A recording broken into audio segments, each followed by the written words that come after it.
Hi guys and welcome back to the channel. Today I've got the tank review for the brand new American Tier 8 Premium Medium tank, the T42. Now what do I think about this T42? Well, this T42 is a pretty damn mediocre tank. I wouldn't necessarily call it terrible, I just wouldn't call it good. There's a lot of American medium tanks out there that are premiums that are better than this tank generally, such as the TL1 LPC, which has a very similar gun and an autoloader that's a two-shot that is filthy, or the Deathstalker M46 pattern, which is a very solid tank generally as a Pershing variant. And honestly, it's not really anything special, and 7,000 gold's pretty decent, but for 200 gold extra you get the TL1 LPC, which is an incredibly powerful tank and just so much better. So on the whole, this tank isn't worth picking up, and I don't think it is that decent at all, really. So let's go into the stats. It's got 208mm of penetration on its AP round.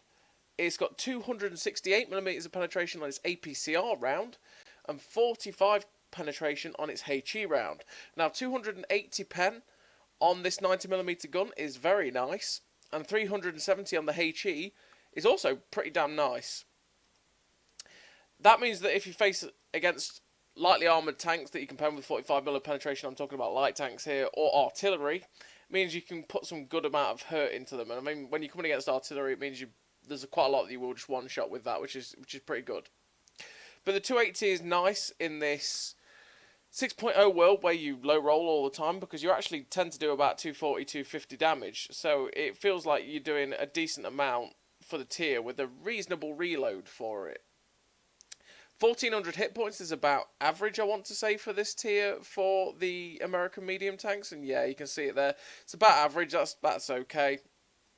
51.5 kilometers an hour top speed is where this tank falls down, because you barely ever reach that. You just don't. You need the advanced powertrain to be able to reach this. We'll talk about that in a minute. 400 meters a second. 400 meters view range, I should say. We'll get there. 400 meters view range is fantastic. That is great.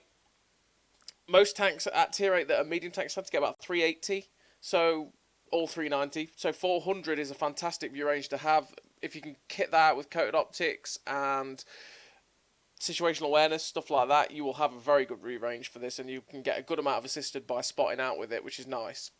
22% concealment as well is pretty decent. You can buff that up with the camo perks and stuff.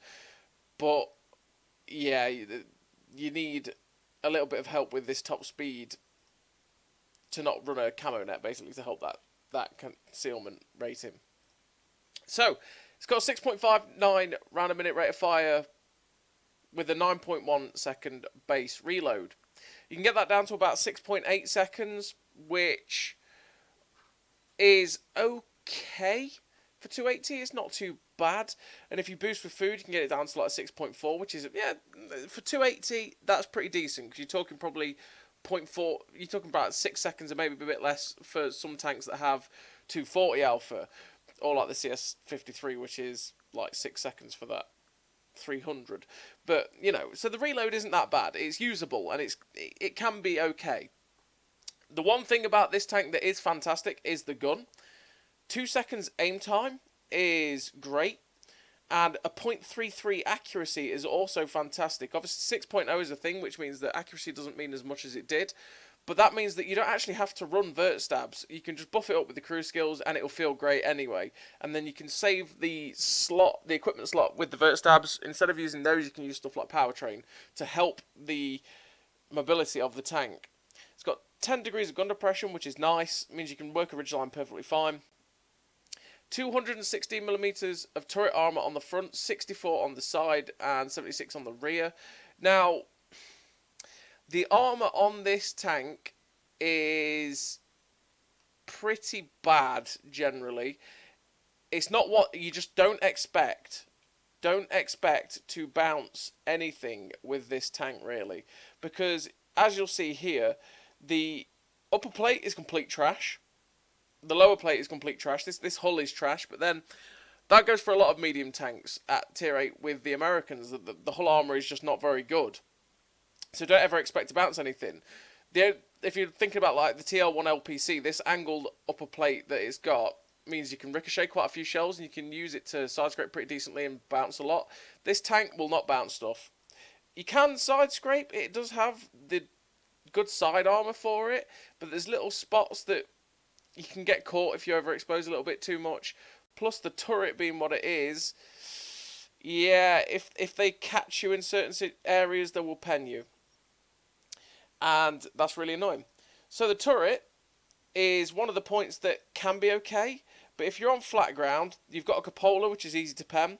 The lower bit here, there's a little bar here that they can pen underneath the gun, which they can pen pretty easily if they've got about 220 pen. Which there's quite a few tanks at tier 8 that do have that, and if they don't, then they'll be firing the premium like this tank's got with its 268 penetration, where they will destroy this. And I mean, if you're looking at tier 9s and most tier 10s, this is the penetration they have. They are going to wreck your turret. If you're on a ridge line, you hull down like that, like using all your gun depression, it's even worse because this part of your turret actually becomes worse. And it's only the upper part of your turret that's any good. So you're going to have to expose this part of your turret to go shoot people on a hull down ridgeline, and they will just destroy this turret. And that's really sad because obviously a lot of tanks, their turret gets better when they're hull down. This tank actually gets worse. And yeah, the armour is not something you should rely on. Obviously with this turret, like I say, you possibly will bounce stuff, and you will get the odd ricochet here and there, but for the most part, it will get buttered up, and that's something you've just got to be very, very aware of. It's got 37 degrees a second traverse speed on the turret, which is pretty decent. 400 meters, like I say, view range, which is great.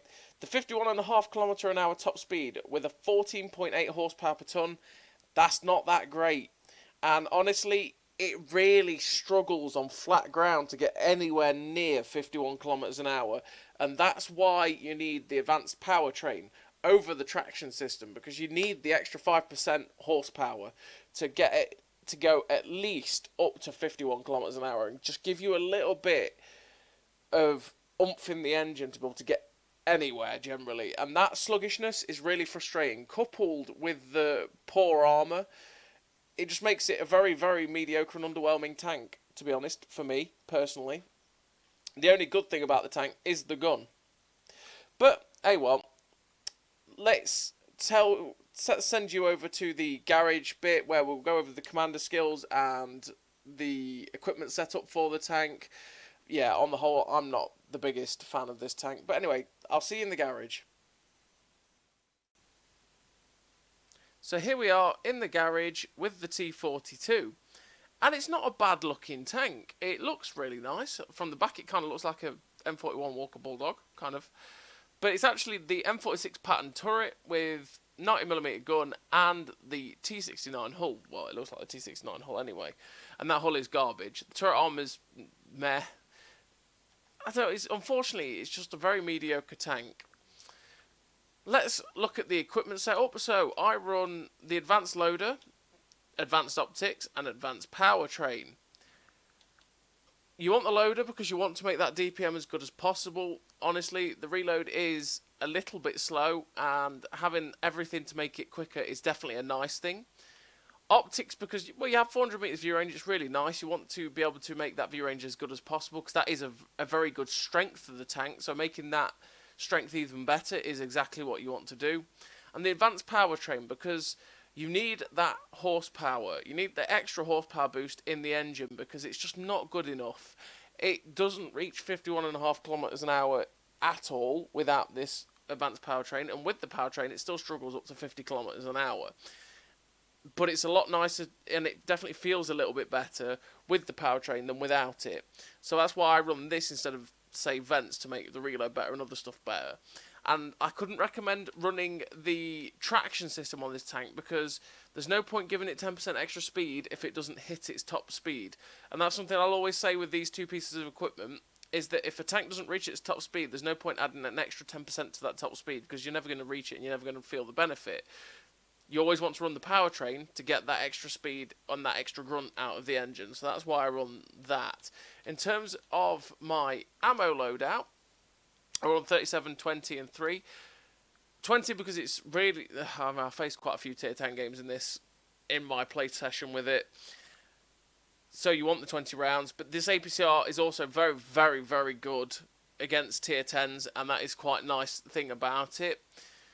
If we were to look at this, like I say, you've got 0.3 accuracy with the crew skills, which is nice.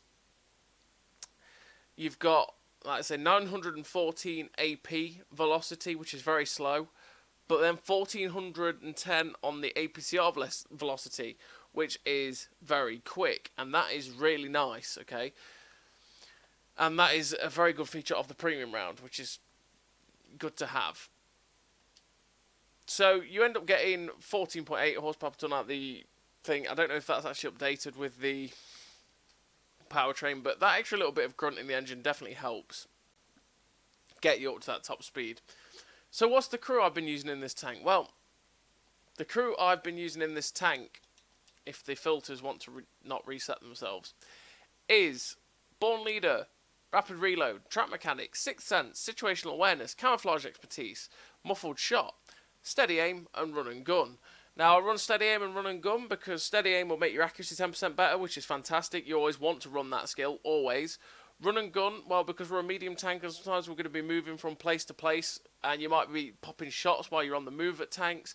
You want to make yourself 10% more accurate. That's always a skill you want on your medium tanks because there's a lot of times you will be firing on the move at people to make sure that you can keep up with the game, or you're trying to move, like I say, change positions, flank, all that sort of good stuff. And you want to make yourself more accurate. Now, because you are a medium tank and you have no armour, you also want to make yourself as stealthy as possible. Now, I would say running the camo net is a nice idea with the camouflage expertise and muffled shot skill, but you need the powertrain to make it faster because it's so slow. And then obviously the rammer and optics you need as well. So the reason I do it with camouflage expertise and muffled shot is just to help the camo out a little bit, make it so that I do stay unspotted a little bit longer in certain situations, and it's definitely nice to have. And yeah, it's just, that's why I run it like that. And obviously the other skills like Rapid Reload, Born Leader, Sixth Sense, Situational Awareness, and Trap Mechanic are skills that you are always going to run on this tank, always. But yeah, on the whole, T42, it's a very, very mediocre tank. Like I say, it's not exactly terrible, but it's just not good at all. And yeah, I'm not a fan of this tank, actually, to be honest, perfectly honest, if you haven't gathered from this entire starting bit of the review. I'm not a fan of it. I don't think it is that good. It's certainly not worth it when there's other tanks out there that are just better than it, like the TL1 LPC or the Deathstalker. I mean, even the Vengeance is better than this tank, to be perfectly honest. It's probably sitting towards the bottom of the pile in terms of the American Tier 8 premiums. Like, the worst for me is the M46 Pattern Career because it is just a Pershing but way worse. And yeah, it's not far off that, I don't think, to be honest. But anyway, I'm going to send you over to the replays and you can make your own mind up from there. And as always, you could be like, oh, you know what? These replays look really good. This guy's talking a load of crap. This tank looks great. I think I might get it. Or the other way around, you might be looking at it going, yeah, he's right. This tank is not that good. I'm just going to give this a miss. And I would always say, give it a miss. So as always, everybody, I'll see you in the replays. So here we are in the replays with the T42. And we're on Cliff. And in this matchup, we are bottom tier, which is not ideal for us. But just taking the mobility of this tank, we're on flat ground at the minute, and we're basically struggling to even get up to 40 kilometers an hour, right?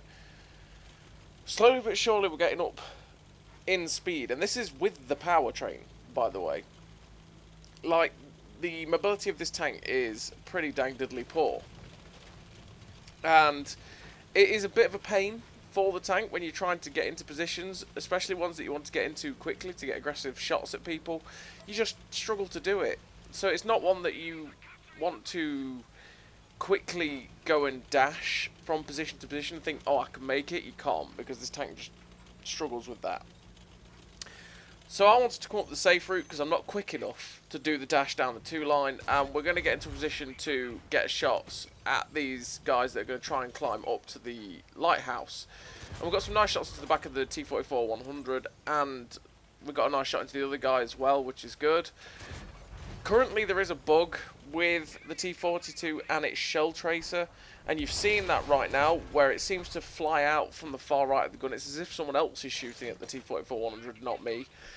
It's a very, very frustrating bug. It's really annoying because you can't quite work out where your shots are coming from sometimes. Yeah, it's an annoying bug. Hopefully they'll fix it quickly. It's one of those things that they usually do fix quite quickly, so I hope that they will.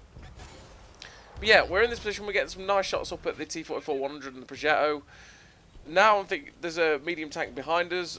We don't really want this medium tank to be behind us, so I'm going to help this Centax to get rid of whatever it is, and it's a Bellerophon, Centurion 5-1.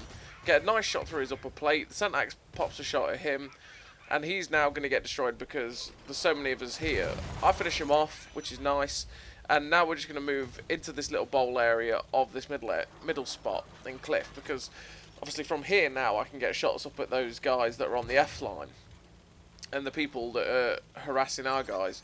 So we get a nice shot into the back of the T49. Unfortunately, he snaps a shot at us and pens us. There's the armour of the tank really for you. And the fact that he had no problem RBRTing us and just hitting us and penning us with absolute ease. And he's not got the highest pen in the universe. We get a nice shot snapped into the T42 100. That's what I'm talking about with the gun. The gun is really nice. Obviously, it will derp every now and then because RNG, right? But the gun is a fantastic gun. It'll hit most shots you fire. It's got great accuracy. It's got great aim time. Shot velocity is not that great with the AP, but the APCR is fantastic. The gun is the strength of this tank, and it is something that is great. And like I say, you're seeing it here how good the gun stats are for this tank, right? And this is without vert stabs, so that just tells you just how good the gun is. So we poke up on here. We get a nice shot snapped into the artillery. We had to get a shot into him. Fortunately enough for us, whatever is down there ends up snapping a shot at our turret and bounces off at an awkward angle. We pop over to see if we can get a shot into the VK7201K. That was a mistake. We shouldn't have done that because he managed to snap his gun round, get a shot at us.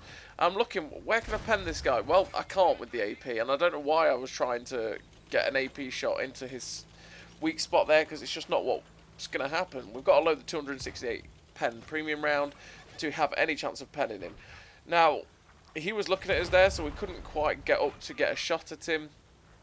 And now this light tank is running up. The Centax shuts down the T49. And we're just going to see if there's still a chance to get a shot at this VK. But no, he's still looking at us. We don't want to risk that. He is just hard aiming us. It's like, oh, well, okay, I don't really want to fight that. That's not what we want to do. The Centax is looking at him. This is a game that we don't really want to be playing, because obviously this guy, we're both one-shots for this VK, and he will shut either of us down. So I'm just bored of playing that game of poke the ridge line and hope for the best that he doesn't kill us. And we're going to go try and spot the rest of the guys that are in their cap. We spot the griller, we get a bit of assisted on him. Luckily enough for us, he misses us. So we're just going to poke up on top of this ridge line and get a nice shot into him. Then we spot the artillery. The artillery, fortunately for us, doesn't kill us. We're quite lucky in that regard, but now we're just going to pop some shots into the CGC because we need to. I need to pay attention to what's going on behind us because the TD's pulled up, which is a T30. He ends up shutting down our Centax, which is really unfortunate because we could have done with that. And now he's there. We need to get away because obviously the next time he pokes up, he'll probably end up finishing us off. He ends up finishing off the E50, and it's like, right, okay, he's fired. I could probably get 2 shots at least into him before he will get a shot at me. So I get 1 in, and I'm just going to keep pulling back. Because the way this guy's pushing me aggressively, I was thinking, okay, maybe he doesn't actually have the 750 alpha gun. Maybe it has the 400. But fortunately enough, the artillery shut him down. And then we get lucky that the VK7201K misses us. And this is where the 268 pen is really nice, because it's really easy to go through that guy's side and upper plate, whereas even on his side with the standard rounds we probably would have bounced. And we finished that game with 2 kills, 3.4k damage, 2.3k assistance, which is a nice game. Ace Tanker, the Confederate, 1855 base XP, and that's what, 5.7k combined, which is nice in a bottom tier matchup. So that shows you what tank can do in a bottom tier matchup when you're not really getting focused. But we also had to have a healthy dose of luck to be able to even do that, because well, there was multiple times there where we probably should have died because we made a mistake, but the enemy team just didn't punish us. But yeah, the biggest drawback with this tank, the two biggest drawbacks, is the mobility and its armour. You just can't count on the armour of this tank whatsoever, and the mobility is just slightly disappointing. It's nice when you have the powertrain and you're going down a hill like this, because you can hit the top speed, but like you saw on Cliff a minute ago, when you're on flat ground, you just struggle to even hit the top speed, and it feels really sluggish and it feels really slow. But like I said, the gun is the strength of the tank, and that is something that is a really nice feature of it. And the 280 Alpha is also really nice with the rolls you can get. That bug, however, is very annoying because it's really horrible to fire and then see your shell fly out the gun like a tank fired from really far away. But anyway, pest control's at your service. We shut down the Vanguard, which is nice. And we're just trying to see if we can get a shot into the other Vanguard. Unfortunately not. And we're just going to push up onto the corner now to see if we can get any shots at anyone that might cross the A-line. So that's the nice thing about the 280 Alpha, right, is that every time we hit people, we're rolling for like 240, 250, which is, it feels like we're pre-6.0 with a 240 Alpha gun, which is nice. Means that we're generally hitting for our Alpha, well, we're not generally hitting for our Alpha, we're hitting for the Alpha of a normal 90mm, and that kind of feels decent. So we're pushing very aggressively here. We push up onto this little ridgeline here, and there's a 279E there. Now, the 279E is a problem. Yeah, a problem. We've got 268 pen on the premium round, so we can pen his side and just about pen a certain spot on his front. But unfortunately, as we poke up, he just snaps a shot straight through the turret front. And we're just going to poke up, use that time to use the premium round to get a shot through his side weak spot. I say side weak spot, it's a weak spot just the way he's slightly angled. With our 268 pen, we can just about pen it. Unfortunately, we bounce off his upper plate, and now there's a T42, an opposition T42. He's got the Macho Man skin. He looked like he was coming in to get a shot at us, and I just don't want to be dealing with that. I'm gonna poke up. I'm decided, you know what, I'm gonna take the hit from the T42, and I'm just gonna get an auto aim shot straight through the side of the 279E. I want to get rid of that guy, because he's going to be awkward for me, and he's also going to be awkward for my team. He's just fired, so we're going to poke up on top of this ridgeline, get a shot through his side. I'm kind of hoping every time I shoot him in this spot here that I'm aiming at, that I'm going to damage his ammo rack, because his ammo rack is in that area. But unfortunately, we're not doing that. But we are getting pens, which is nice. We're getting the shots to try and shut this guy down. The T42 is coming to try and help, and this 279 is fired, so it's like, okay, we're going to poke up, get a shot in, and we high rolled. 283, that's a high roll. No way, that doesn't happen. We'll take it. That's a very rare thing to happen. We rolled higher than our Alpha. But anyway, we get a nice shot into the Tiger 2 that was crossing in the open. This 777 version 2 isn't looking at us, which is exactly what this tank wants. It just wants to be able to do its work without being stared at, because as soon as people start to focus it and start to shoot it and look at it, it starts to lose its hit points very, very quickly. We get another shot into the side of the 277 and pen it, luckily enough. The first shot went into that 777, and I didn't think I was actually going to pen it, because my 208 pen usually isn't enough for angled side like that was, but it did go in, but I loaded the premium just to make sure. Now there's a 268 version 5 down here. We get a shot through his upper plate. We're just going to pull back because he might just decide to snap us, and we don't want that. But he's looking the other way, so we get another shot through his upper plate. Loading AP, because we don't quite need the APCR. He's looking at us, which is dangerous. The artillery lands a shot a million miles away and somehow does damage. I'm not sure. Must be a T92 or a CGC, something like that. Because that shot landed miles away. Now I move up here because there's a T42, that T42 from earlier, that's coming up this ridgeline. I'm thinking, well, if he all-ins me, he's quite healthy, I'm going to die. But I decided, you know what, I've got a Waffle E100 coming up behind him. I'm going to track him in place, and the Waffle will farm him for all of his health and give me nice assistance. So that's what we do. We track him. Unfortunately, he repairs it. But because he repaired it, he got shot just as he repaired it, and he got set on fire. We got all the assistance, which is really nice. We get a nice shot snapped into the back of the Bulldog. And now we're going to just move into a position where we can hopefully spot up anything else that's down in the ditch, because that's where most of the tanks were, and get shots out at them. Fortunately enough, we managed to avoid the artillery shell, which is nice. and I want to get up to the cover of this little rock over here so that we can pull back behind it if we end up being shot at. So just as we come around the corner, we get spotted by a 7-1, and unfortunately the shell misses the 7-1. That was a really unfortunate moment, and we're just going to push up because we want to get close to this guy. Unfortunately, it misses again, which is really annoying, and he manages to put us down to a point where we're a one-shot for him.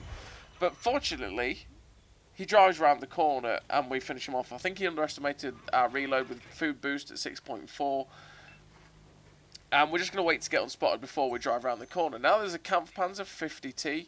He's so focused on the light tank that he's giving us free shots, which is nice. Like I say, the dream of this tank is tanks like this Kampfpanzer that don't look at it, don't focus you, and therefore you can just go to work with the really nice accuracy of the gun and the really decent DPM. And we shut down the Kampfpanzer there with a really slim to nothing snapshot, which is what I'm talking about with this gun and how good it is.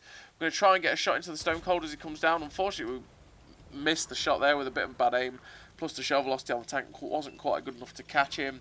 And we're just going to drive forward now, and hopefully, because we're going downhill, we've got the mobility to be able to get to this Stone Cold. But there's a problem, we've got a hill in front of us, and this small hill has dropped us down to 30 kilometers an hour, and like I say, the mobility of the tank isn't good enough generally. But we finished that game with a victory. 5 kills, 3.3k damage, 1700 assistance. That's what 5k combined. Ace tanker, 1932 base XP. Nice game for the T42, and yeah, it's a tank that it's mediocre. Like I say, it's not exactly bad, but it's not really that good. And there's a lot of better American medium tanks out there. So as always, everybody, thank you very much for watching. I'll see you next time.